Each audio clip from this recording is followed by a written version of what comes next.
executive producer, lead writer, Stephen Moffat!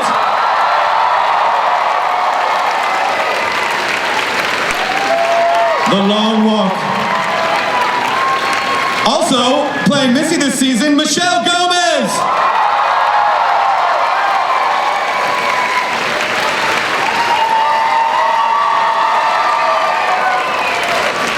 And a person by the name of Clara Oswald, Jenna Coleman!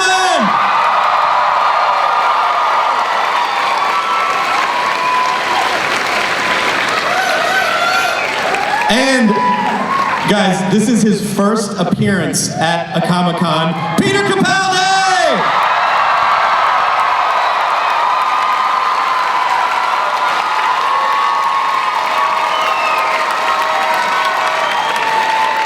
Over here, next to me. I didn't listen. This is, you guys, Doctor Who, here they are. This is your very first Comic-Con. You haven't been to one of these before. No, it's cosmic. How do you feel? There are about 7,000 people here who came out to see, you can't even see the back. I've never been in front of 7,000 people before in my life. I can't hear them all though properly.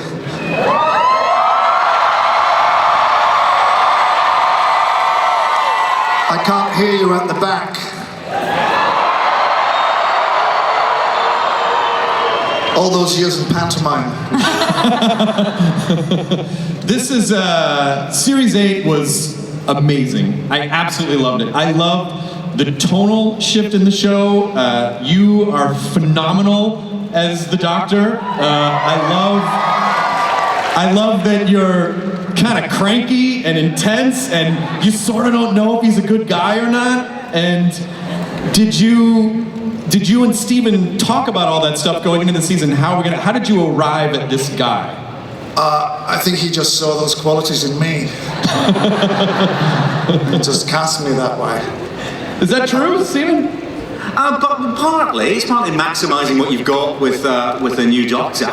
Yeah. And what we thought Peter could bring to it. But it's a lot, you know, the truth about this is, and no one ever quite believes me, but the difference in the way you write the Doctor isn't that great. It's what the actors bring to it that changes it. The changes in emphasis come from the actors. And you've kind of got to get out of the way of that and facilitate it a bit. And as you start to see what Peter's doing with it and can do with it, you start writing towards it. So it's more of that. On paper, the Doctors are surprisingly similar. It's what each of these brilliant actors bring to it. And how far into shooting do you start noticing, there's a quirk or there's something, and I think I kind of like what they're doing with this, so I'm going to sort of go in this direction with it. Like, how long does it take for you to go, this is the guy that we've arrived at? It's pretty quick, actually, because you're seeing it, and there's a sort of massive shock at the beginning because it's somebody else. Yeah. You know, those first rushes, which were for his first appearance in Deep Breath, when he pops out the TARDIS, that is the first thing that he shot.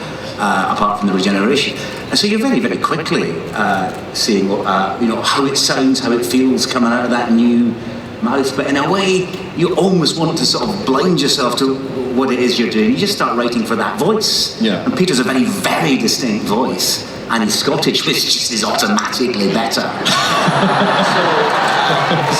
And for some reason, easier for me. I don't know. And you just let him be Scottish this season. Well, we'd let him be English before. What difference is it? Yeah. It doesn't make any sense. I mean, why would he have an English accent, American accent, a Scottish accent? Why? Because a lot of places have the North. Not you, apparently. Not me, no. I didn't say I was good at it. People already knew who you were going into this, but did you feel the weight of Doctor Who immediately? I mean, has it been unlike any other experience, any other show that you've worked on before? Well, it's the only show that I think is in my bones very deeply. It's the only show that I've followed since I was 6 years old. So although, I always think people have a very intimate relationship with the program Doctor Who, even though it now exists on this scale, which is huge and wonderful. it's the only show that I've ever been in that I really knew and loved. And even when I went and I did an episode with David Tennant, it was fantastic, and I was so excited to be there. And I thought that would be my only contribution, the only time that I would get to be in Doctor Who. And I remember turning up on the set and saying to him, David, where's the TARDIS? And he took me over to the police box in the corner, and I got quite teary. And I thought, wow, you're like, someday. No, I never thought that. I never thought that would be a direction that we'd be going in again with Doctor Who. So I was thrilled that Stephen did decide to go in that direction, and here I am. Yeah, Jenna, wonderful companion. I mean, it's even sort of. I even feel like it's weird to even use the term companion, because I feel like you kind of domed the Doctor this season a little bit. I mean, it wasn't. It felt like he was. There was some slapping, I feel, at some stage. It kind of felt like there were some episodes where it sort of feels like he's her companion right now. So, coming from the previous seasons, did you guys figure out like, well, let's take a little bit of a turn with Clara. Let's kind of make her more this character? No, not really. I mean, we saw the school teacher side of Clara, and I think maybe like the Earthbound side of Clara, and then actually, I think a lot of that series was about them working each other out and working how this new dynamic is going to work. Which is great actually, because we're mid-shooting at the moment, and in a way we've found our groove together, and I feel like they are on really equal kind of terms. They both help drive the TARDIS. Well, I help drive the TARDIS. Yeah, of course. I press a lot of buttons and Peter looks at me. And you stick your hands into that jelly psychic stuff. I try to. I get really overexcited, and then I just see Peter being very cool, just staring at me across the console, like, no. But this also, you were managing a relationship this season, and so how did your relationship with Danny Pink, how did that factor in with your relationship? What is the relationship with you and the Doctor at this point? Now? Yeah. What we're filming right now? Yeah. Well, I mean, obviously you probably can't really say. In series 8, in series 8, what was your guys' relationship? I think we were figuring it out. It was kind of quite experimental. It's kind of like getting to know your best friend all over again, and the rules are different, and the dynamic is totally different. So it was a case of it all being thrown up in the air and us exploring together and seeing how it falls, I suppose. Yeah. One of the questions, like over on Walking Dead, it's like, well, can you have a relationship in the zombie apocalypse? And it seems like, how hard is it to maintain a relationship when you are a companion to this man who snaps you up at a moment's notice? And how do you manage a personal life in that world? Well, she has a rule that she has to be dropped off like 30 seconds after she left the TARDIS, after she left. Right. That was kind of a thing, because she doesn't actually live on the TARDIS. No. She's saying, I'll come and travel through all of time and space with you, but only if you'll drop me off 30 seconds after I've left, so, I don't miss, like, maths class or something. Right. Why do you think she does it? I think she's a bit of a control freak, and I think she's trying to have both lives at once. Yeah, because she basically lied to Danny a couple times, like, oh, he says it's fine. No, it was like bending the truth. We got a big tangle of lies last series, but this series, it's much more, she is headfirst in the TARDIS with the Doctor. Right. I want to talk to Michelle for a sec about a wonderful... I mean, you should be caught up by now if you're here, but Mistress, seeing the arc of her and seeing all the speculation from that first episode, and then seeing, oh, heaven, afterlife, weird, Missy, what was your approach to this character as we got crumbs of her throughout the season and then finally paying off? Well, luckily I never know why I'm saying what I'm saying, so it kind of helped to kind of arrive fresh and just trying to stay as present as I could on the day, and obviously the writing is all there for me. It's kind of one of the easiest jobs I've ever had, because it's just a thrill to turn up and be given this opportunity to to be the master. It's still sort of a pinch me moment, really. So I just hope that, as long as I knew my lines and I could turn up on the day, that some little bit of magic would happen. And it just, we're really lucky that the dynamic between the three of us was sort of instantly really seemed to work. So who do you think the master is, and what do you think she wants ultimately? I think he or she or it is everybody's idea of the kind of the best villain you could have. Maybe it's like it's kind of like the best friend that you love to hate, I suppose, in a way. And she gets to say all the stuff that we think, but we're not allowed to say. She just has a kind of attitude where the rules don't apply to her, and it's that makes it really fun to play. But there was a really nice moment at the end where it just seemed like she just wants her friend. Like, it just seemed to be about friendship. And where you would think, well, there are these two opposing forces and they're constantly at odds with each other, but at the end it just seemed like, no, I just, what happened to us? I mean, yeah, if you really break it down, it's like it's this great friendship that just went wrong, and we've all had them. And so it sort of seems to be like her life's purpose to kind of, chase after the Doctor and try and make him understand that, no, you started it, I'm right. So as long as you're not getting that, so and you're also getting in the way of me trying to destroy the universe, which But we've all been there. I really have to do. But the Doctor's just a bit of an irritant when it comes to that. Stephen, how do you define their relationship with the Doctor? They are friends. That's the terrifying thing. That's what's interesting. But they're not enemies at all.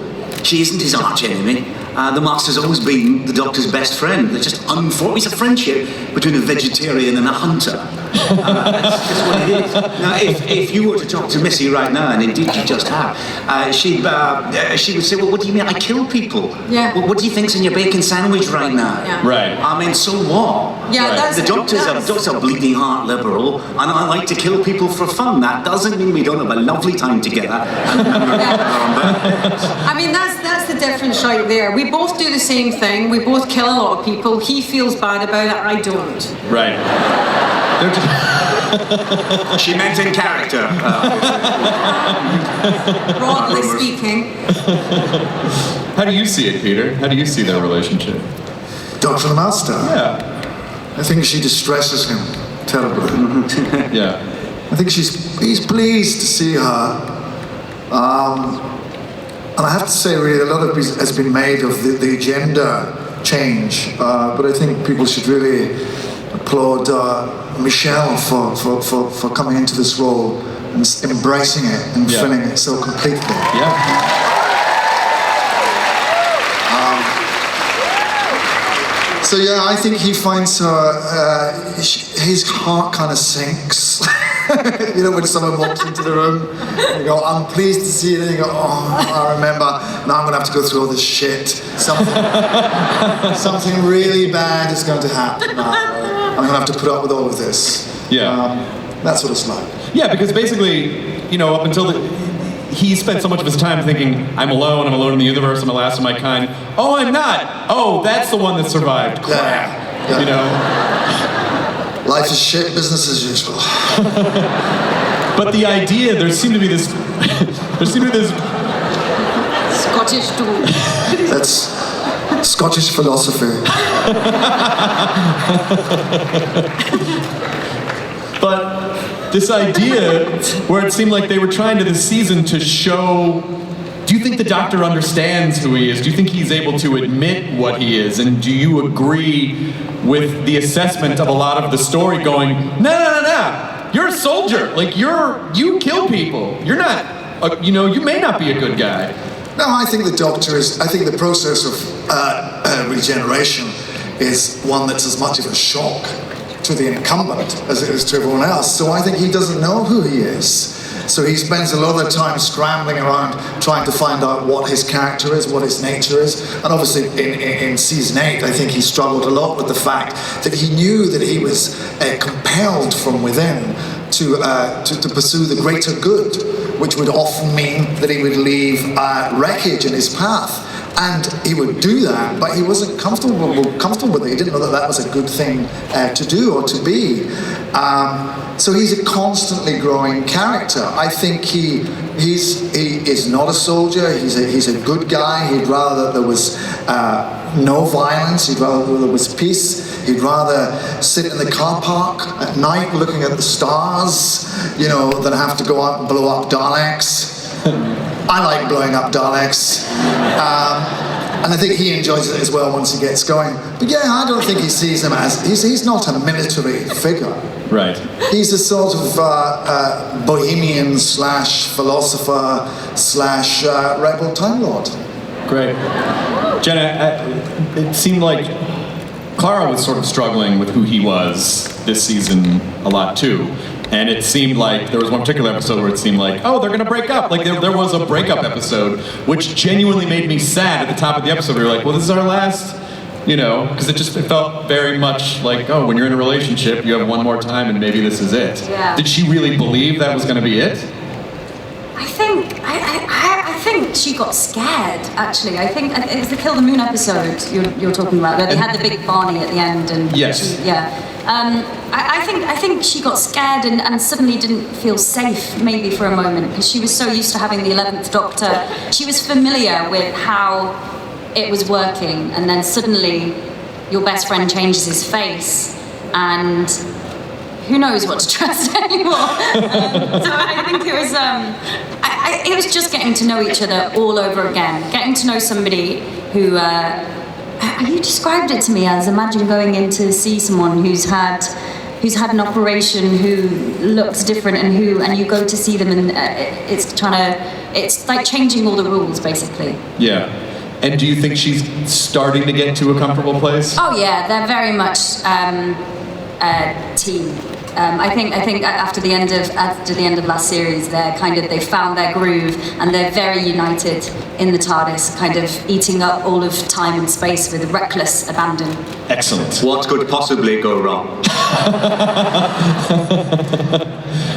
The finale. We are going to take some questions in a few minutes, but right now we were talking about Series 8, but I think now is a good time to spin a little bit and start talking about Series 9. We happen to have a first look, never before seen trailer of Series 9, which seems like this is the appropriate place to show that. So let's roll the preview for Series 9, Doctor Who. So we got an air date for the next series, September 19th. We see that you're all in it, so that's good. And then a little Maisie Williams cameo at the end there. What can you say about that, Stephen? Well, nothing. Damn it! It's going to be surprising what she gets up to, but honestly, I can't say a single thing about it, and it would spoil it all. I guess that's she's true. great. Yeah. So going into this season, from the transition from last season to this season, how did you feel? Was there anything different any direction that was different that you wanted to go, or just now that you've been in his skin for a while? Yeah. What's Series 9 been like? It's been a gas. It's just been so much fun. I think it's great feeling that the writers all know me now and sort of want to write for me. And I think because Clara and the Doctor feel more in a groove, I think that they are really enjoying being the luckiest people in all of history, because they get to play with this immense toy box, which is time and space and the universe, and they throw themselves recklessly, into the pursuit of adventure, which is lovely. That's a whole kind of different tone. That's a whole kind of, it's daredevil, it's fun,